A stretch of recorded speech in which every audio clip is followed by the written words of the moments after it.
Hey everyone, this is Lisa from Life in Layouts, and today I am back with day number 21 of 30 Days of Sketches with Chrissy's Beautiful Life. Today's sketch comes from Ginger over at Ginger's Corner, and I will post her social media link below. I pulled out my Doodlebug Pumpkin Spice collection, as well as I took a look over at Pear tree cut files, and I found this pumpkin wreath that I thought would be perfect to substitute for the hearts in the sketch. I'm going to be documenting some photos of Eli with this really large pumpkin from the pumpkin patch. So instead of using 4x4 photos, I decided to use 3x4 photos, and I have 3 photos of Eli holding the pumpkin. And then I'm also going to use a 4x6 photo right next to it, and then I'm going to have a 4x6 photo in the center of the pumpkins on the left-hand side, like the layout calls for. I decided to cut the cut file out in orange instead of the traditional white, since pumpkins are usually orange. And I will tell you that I really love the way that this backing comes out. Once I got the pumpkin removed from my silhouette mat, I did have a couple of pieces that I had to pull out from the backing of the pumpkin. There was one pumpkin that just ripped a little bit, so I just used some liquid adhesive on it to make sure that it stayed down.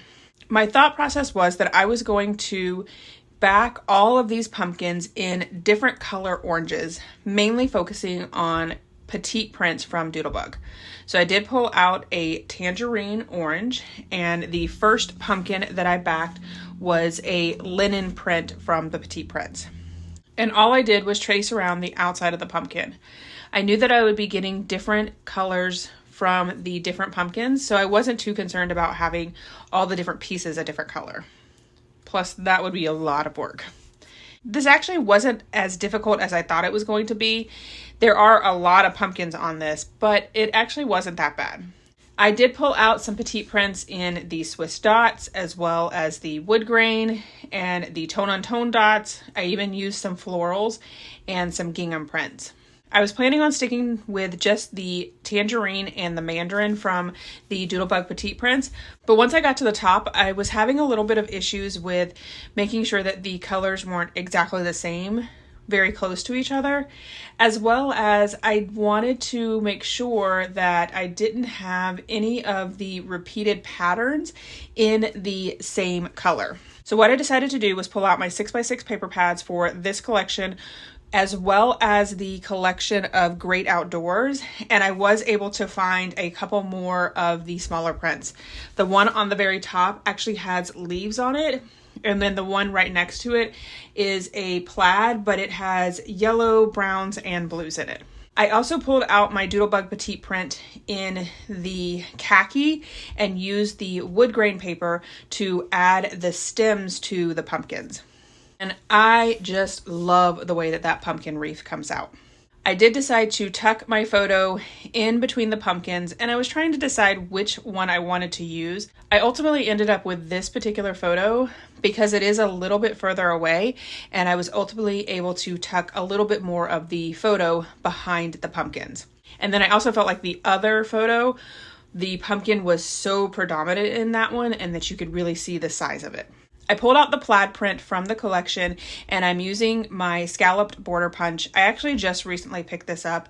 This one has been on my wish list for a long time, but I have never seen it go on sale, as well as I've never seen this one in the flat punches, which is the ones that I really like. But ultimately, I was just like, I really want this punch, and I'm just going to deal with the fact that it's not the flat ones like I like. I then started looking through the embellishments, and I am getting so low on these embellishments, but just recently Doodlebug announced that they are coming out with a new fall collection, and I am over the moon excited about it. I know I mentioned in a video recently where I talked about the fact that the more days that pass, the less likely we're going to have one, and I was out actually at Disney on Friday when I got a notification from multiple people telling me that Doodlebug had a new collection out, and I am just super excited. It's already on my wish list. I've already pre-ordered it, and I can't wait to get my hands on it. And I love the fact that I'm able to incorporate some of the pieces that are still left from this collection over into the new one. So I'm going to have fresh paper that I can incorporate some of these pieces that I'm not exactly sure what I'm going to do with. So I did pull out a little cluster of trees as well as some pumpkins, and I added that to the far right. I did find a little banner that says pick of the patch, and I added that to the right hand side of the layout. I also found a sticker that says it's pumpkin time. I did put that up on fun foam and add it to the left hand side of the layout. I decided that the 4x6 photo that is going to be on the right hand side of the layout definitely needed to be up on fun foam because that is my favorite photo of him. I think I actually even ended up posting that one on Facebook because he's so cute in it and he always tries to pick out the biggest pumpkin. I then started to adhere all of the pieces down. I added that plaid piece over on the far left, and I added the leaves down first because I knew that I wanted those pumpkins to be on top of it, and I wanted to make sure that those were down before I started to add the photo down because I wasn't exactly sure where I wanted it. Did I want it further up or closer to the bottom? I also was able to pull out a couple more embellishment pieces. I found another pumpkin as well as an acorn and a pine cone. So I added those to the top of the photo, and then that ultimately allowed me to move my photo up a little bit closer to the top and still have some space on the bottom. You can see here as I add the adhesive to the back of this pumpkin wreath what the back part of it looks like, and most of it is the Doodlebug petite prints, but those two at the top definitely comes from the 6x6 paper pad. Once I get the pumpkin down, I do add my scissors because I was smart enough to know that I'm going to tuck it in and I didn't want to have to pull out my spatula tool. And then once I picked up my photo, I was able to move the scissors out and get the photo tucked in.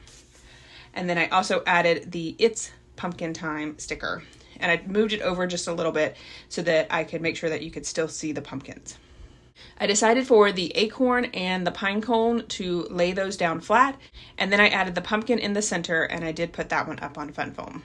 I do want to encourage you guys to check out the playlist below to see how everyone else interpreted this sketch. I'm really excited to see how everyone decided to use the heart wreath on the left. I feel like the cut file was the first thing that I thought of, but it would be interesting to see if anybody else decided to do something completely different and not use a cut file at all.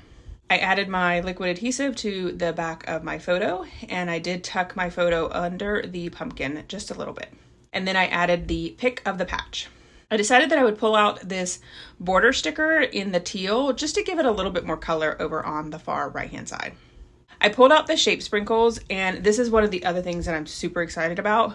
I picked up this particular collection in a peachy cheap deal, and I only got one shape sprinkles. But I know that I'm going to be picking up multiple shape sprinkles because I love them so much. So I added several shape sprinkles around, some leaves as well as some acorns, and I just kind of tucked them into all three of the clusters, the one down on the bottom right, the one above my photo, and then the one on the left hand side of the layout. I also pulled out a little yellow leaf, and I felt like that gave it a little bit of extra color on the left hand side. I was having issues with these really tiny shape sprinkles, so I decided to just put my liquid adhesive right down on the page itself and then add the very tiny shape sprinkles on top of it. I thought about adding a couple more banner pieces up to the top, but I just wasn't liking the way that it looked, so I do add those down, but eventually they do come up. And then that is it for this video. Here is my final layout as well as some close-ups. I did my journaling off camera, and it says, Eli, you are the absolute cutest pumpkin in the whole patch. I adore how you're always on the quest for the biggest pumpkin, like a tiny superhero struggling with a pumpkin that could practically weigh more than you. All right, if you enjoyed this video, if you wouldn't mind giving me a thumbs up, I would really appreciate it. If you haven't done so already and you want to see more double page layout inspiration, make sure you hit that subscribe button. Thanks everyone for watching, and I hope that you have a scrappy day.